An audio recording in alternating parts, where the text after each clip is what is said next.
Hello and welcome to Wednesday's programme. Your headlines tonight. A court hears a fan of TV serial killer Dexter killed two men before trying to dispose of their bodies in a remote Cornish woodland. Also on the programme, fans and water breaks, how one school in Exeter is coping with the heatwave. I'm drinking loads, filling up my bottle with cold water, using my fan in class. We're allowed to wear comfy shoes.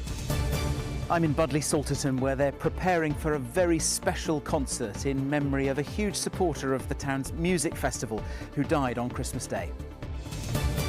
And we'll be in Newquay as the build-up begins for this year's Boardmasters festival.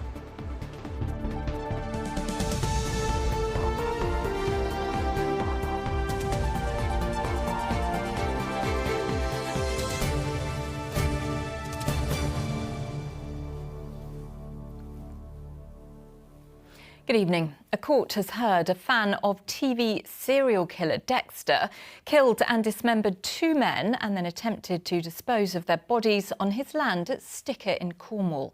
James Desborough was staying at a homeless hostel in Newquay with Claudio Aquilino and Daniel Coleman before their deaths. He denies 2 counts of murder but has pleaded guilty to preventing the lawful burial of the two men's bodies.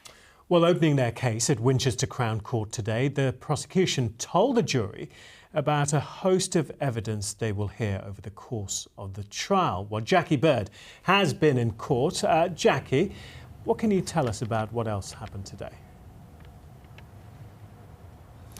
Well, the court was told that the three men, James Desborough, Claudio Aquilino and Daniel Coleman, all knew each other. They were residents, as you said, at the Sandy Lodge Hotel in Newquay. It's a hostel for homeless people, but also for people with addiction issues. And the court was told that both Claudio Aquilino and Daniel Coleman, for many years, had suffered from addiction issues. Mr Hussain told the jury that both men, 2 months apart in April and in June, the day before their disappearance, had contacted the police with concerns about James Desborough. Claudio Aquilino was last seen in April of last year, and he spent that last day with James Desborough. Daniel Coleman, who also lived at the Sandy Lodge Hotel, moved out in March of last year when he split up with his wife. It's the prosecution's case that James Desborough wanted to have a relationship with Daniel Coleman's wife and that there was animosity between the two men. Daniel Coleman and his wife did live, though, in a tent on James Desborough's land at Sticker in Cornwall around the time of Daniel's disappearance. And Daniel, as was Claudio Aquilino, last seen in the company of James Desborough on the day before he disappeared. So, Jackie, what were we told today about how their bodies were discovered? Well, Daniel Coleman was reported missing in June of last year, and initially James Desborough was arrested on suspicion of fraud because he was seen on CCTV using Daniel Coleman's bank card. Some of Daniel's remains were found in a shallow grave on James Desborough's property in July of last year. An axe was found hanging in a tree nearby. Tiny fragments of Claudio Aquilino's remains were discovered in a stream that goes right through James Desborough's property. And regarding James Desborough, what more do we know about him? Well, the prosecutor said that the jury will hear from witnesses over the course of the trial who knew all three men, and one of them will describe how James Desborough was angry with Daniel Coleman and said, "It looks like someone else is getting buried in the woods then." Mr Hussain, the prosecutor, said that as well as finding bank cards in their searches of James Desborough's property, they also found some notes in there. One of them was detailing plans to leave the country, and another one said, "I am a killer and ready to execute any predators." Well, this trial continues and it's expected to last at least 6 weeks. Jackie Bird at Winchester Crown Court, thank you. I'm sure it won't have escaped your attention that temperatures across the region continued to climb today, with the UK Health Security Agency issuing a rare red warning covering the whole of the southwest, which has now been extended to 11 p.m. on Friday. While many of us are basking in the heat, others find it rather more challenging. Sam Blackledge has been in Exeter, where the temperature reached 34 degrees today, looking at how people of all ages are doing all their best to stay cool. Keeping your concentration in class is not easy during a record-breaking heatwave. These youngsters at Windstream Primary School were clearly feeling the effects, but finding all sorts of different ways to cool themselves down.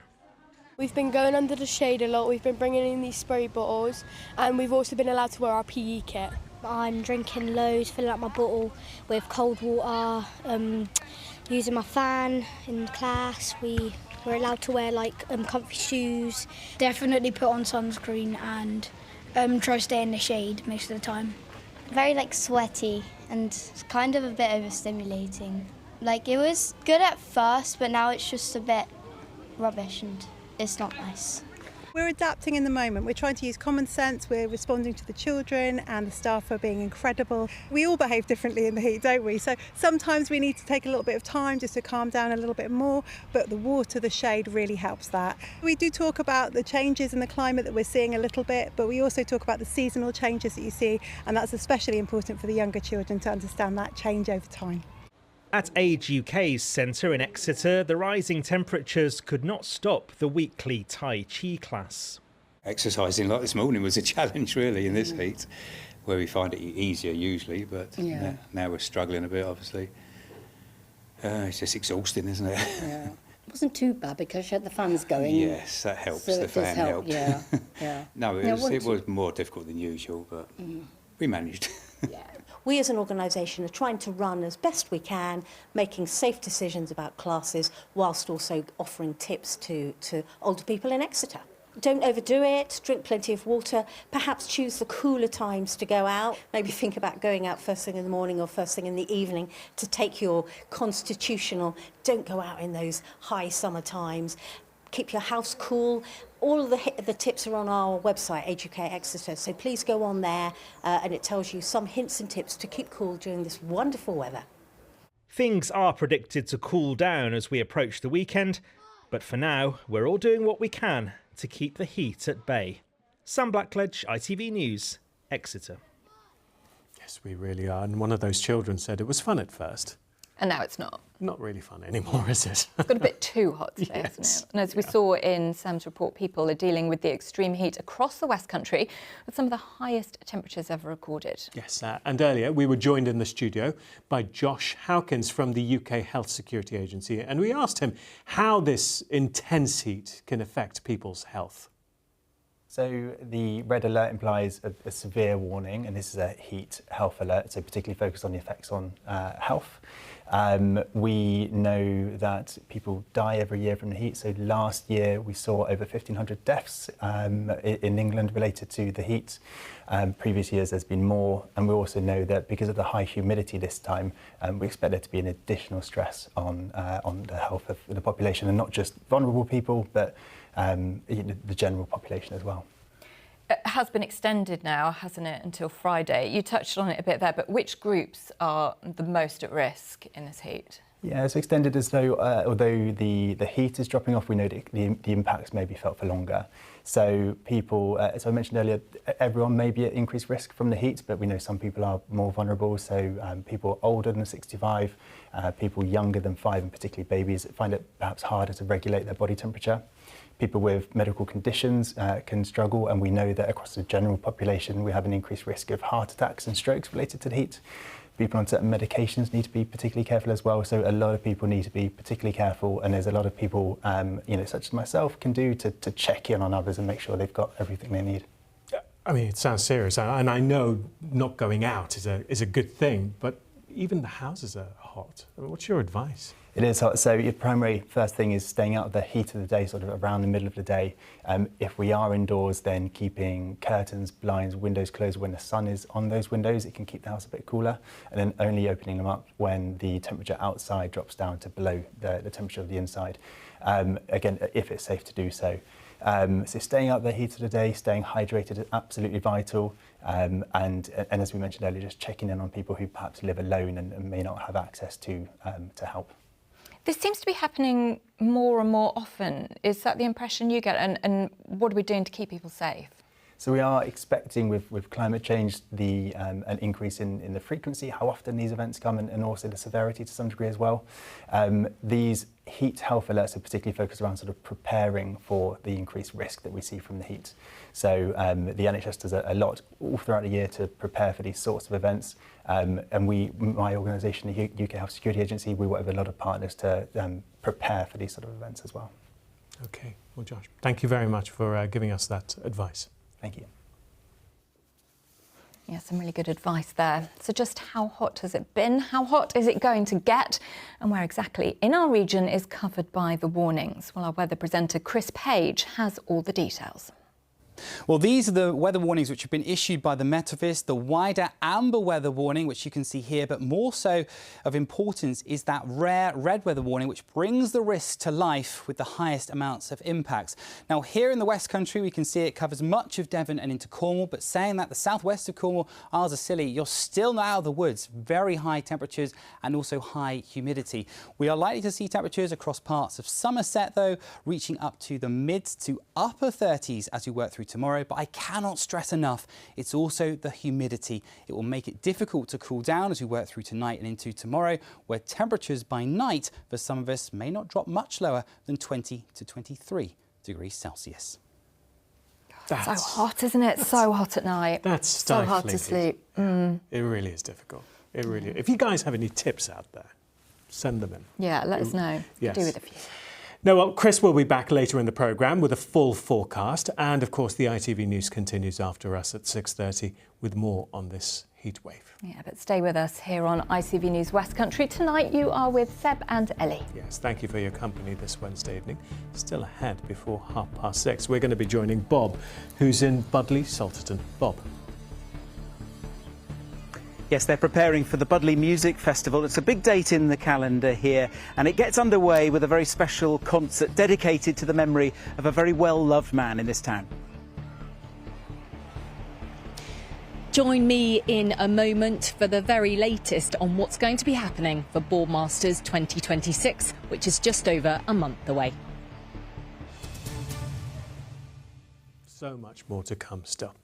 First, though, as you know, the temperatures increase. More than half of people with disabilities say they feel excluded from our beaches. That's according to a survey by a campaign group from Weymouth, which calls to better equip our shorelines and lakesides. The Beach Access Project is hoping to better coordinate resources and make them spaces that everyone can enjoy.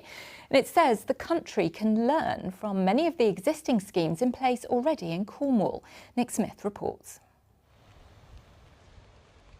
A family day out at the beach should be a simple pleasure for everyone.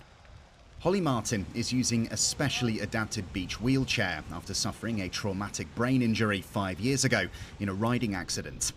Her mother Helen was keen to ensure she could keep doing things she used to enjoy, like taking in this stunning stretch of coastline at Cornwall on the Lizard. So the added bonus of this one is it's quite easy to turn because you might have to tip it slightly, but it just makes it very nimble. When we get into these deeper bits, it means we've got an extra little bit of pull power going on, and to really help just get through all the softness and then the firm sand and over the rocks.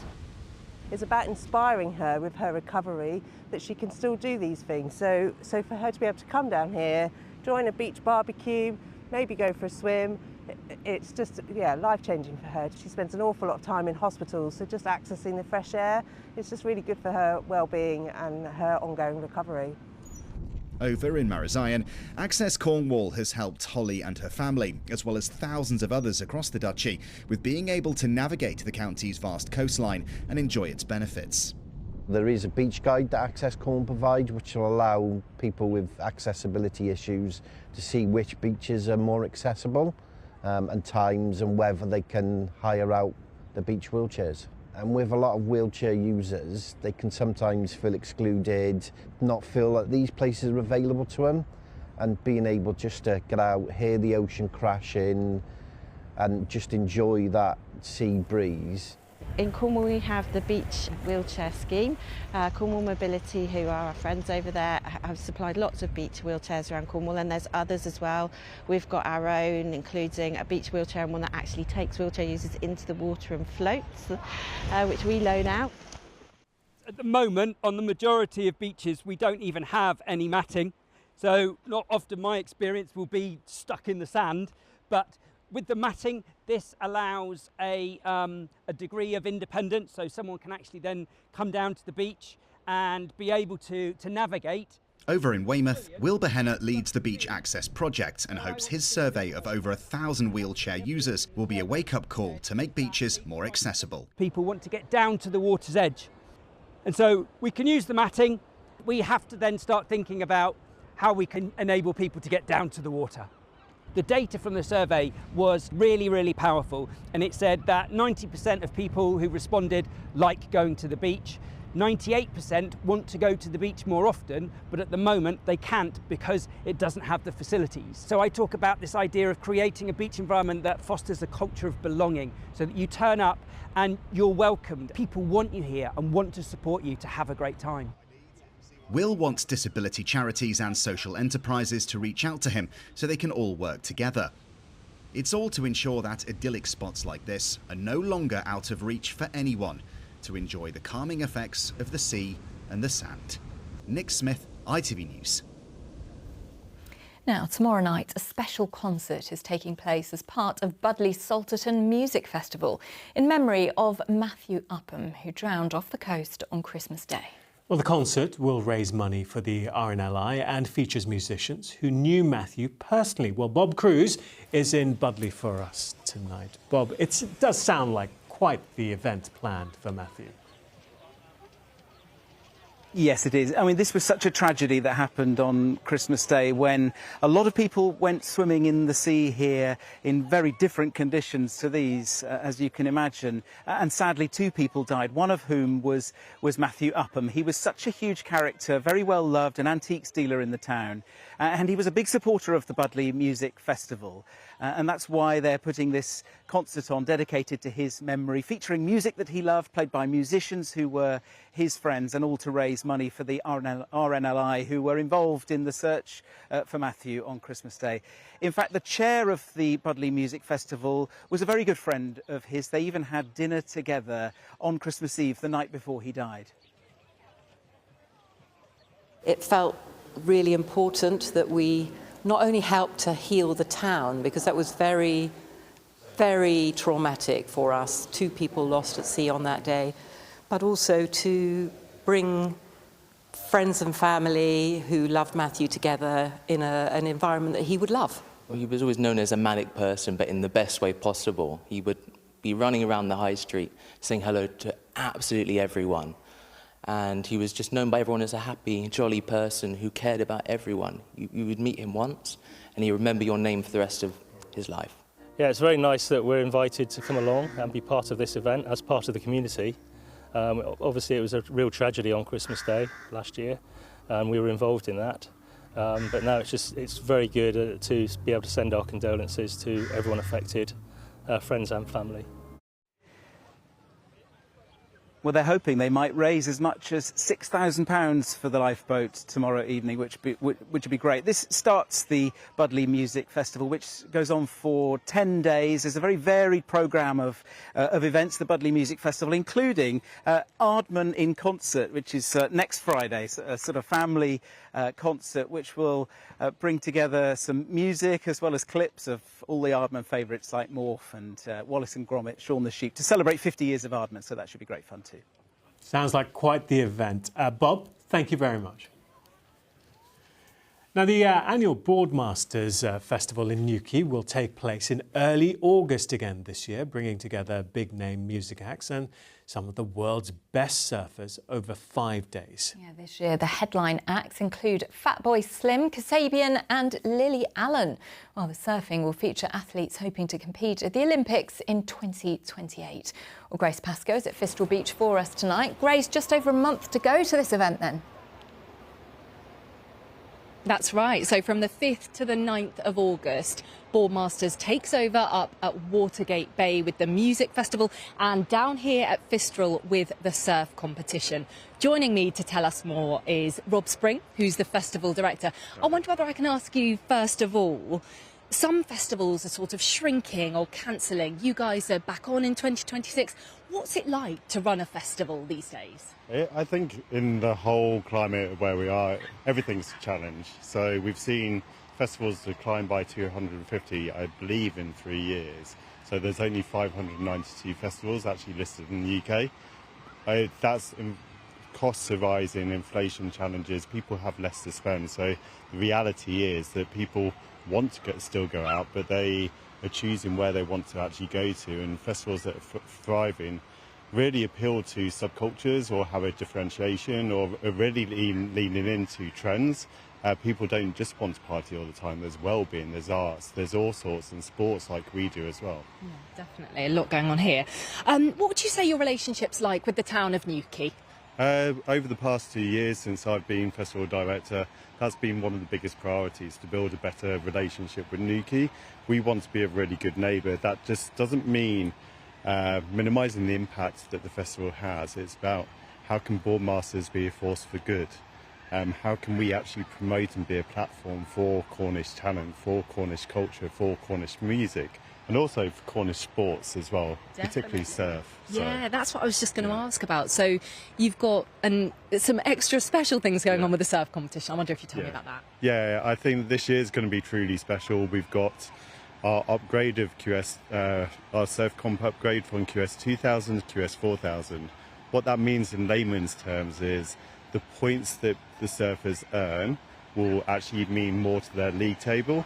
And why that matters is surfers going to the Olympics for the first time. So people competing here, athletes competing at Fistral Beach, will be competing for a place within the Olympics as well. Very briefly, what are going to be the highlights of this year's festival? Highlights are Lily Allen, Kasabian, but we've also got Boardmasters Breaking, which is a local competition. So that artist, which is getting announced tomorrow, will actually play the main stage on the Sunday. So they will play the same stage as Lily Allen, Fatboy Slim and Kasabian. Thank you so much for joining us, Rob, and we'll be up there bringing you the latest from the festival in August. OK, Grace, thank you very much. I bet they'll be hoping for this weather to return in August as well. It looks absolutely beautiful, doesn't it? It looks amazing. Those blue skies. I tell you what, this region looks absolutely stunning in this weather. Bar the extreme heat. Bar the extreme heat. If you're by the beach, it's not too bad. Yes, exactly. Well, it is the story that everyone's talking about today, isn't it? The hot weather. And Chris Page has tonight's all-important forecast. Expect clear skies, island vibes, and afternoons made for exploring. TUI sponsors ITV West Country Weather. Hello there. Very good evening to you. It's all about the extreme heat and humidity out there at the moment, and that continues as we move into tomorrow. The Met Office have issued an amber weather warning, which I spoke about earlier on in the programme, which covers much of Devon and into Cornwall, but it's that rare red weather warning across parts of Somerset, where here, yes, it brings the risk to life with temperatures into the upper 30s of Celsius, and that has the greatest impacts, not only to our health, and that's those of the fairly fit and healthy as well, with those vulnerable groups included, but our travel networks and also our infrastructure across the UK, whether that's the power networks, where we could be finding struggles on the power networks, but also to our homes and businesses as well. We'll struggle to keep cool as we work through this evening and overnight, with that heat and humidity staying with us into the early hours of Thursday morning. Many of us seeing temperatures holding up between 20 to 22, maybe 23 or maybe 4 degrees Celsius in one or two spots, giving a very uncomfortable night's sleep tonight. And I cannot emphasise enough that the heat and the humidity builds again as we move through tomorrow. Yes, there will be a little bit of cloud through the afternoon, but it's a humid feeling afternoon with highest temperatures across eastern counties here, once again into the mid to upper 30s for one or two of us. As we work through Thursday night, one or two heavy thundery showers, which will bring some strong gusts of wind across parts of Devon and Cornwall. But then when will it end? As we work towards the weekend, the heat pushes out towards the east, soon to be replaced by something cooler and fresher from the Atlantic as we work towards the weekend. But it's just to emphasise that hot and humid weather is with us as we go through tomorrow, with record-breaking temperatures for some. Pollen's next. TUI sponsors ITV West Country Weather.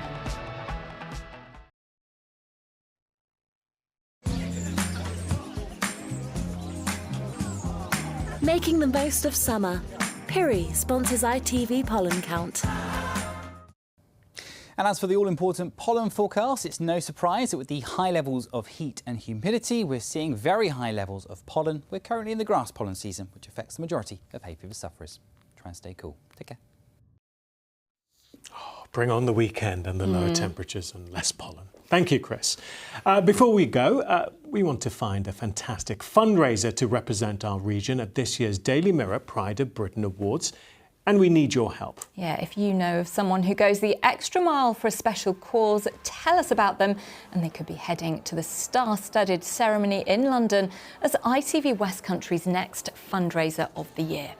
To nominate, all you have to do is go to itv.com/Pride of Britain. That's all one word. You can nominate individuals or groups, but only one person plus a guest can attend the Pride of Britain Awards in London. Nominees must be aged 18 or over and be available to be filmed and have their fundraising story told on ITV Regional News. Just complete the nomination form and tell us why your nominee deserves this award. If you are under the age of 18, please get permission from a parent or guardian before you nominate. Nominations close Sunday the 2nd of August at 11:59 p.m. For more information, T's and C's and privacy notice, visit itv.com/terms. Yeah, do get nominating. I love hearing everyone's stories. Very stories, inspirational. Well, that is it from the two of us. I'll be back with the late news tonight. That is at 11:05. After the break, the ITV News continues, but for now, we'll leave you with a sunny shot of New Quay. Good night. Bye-bye.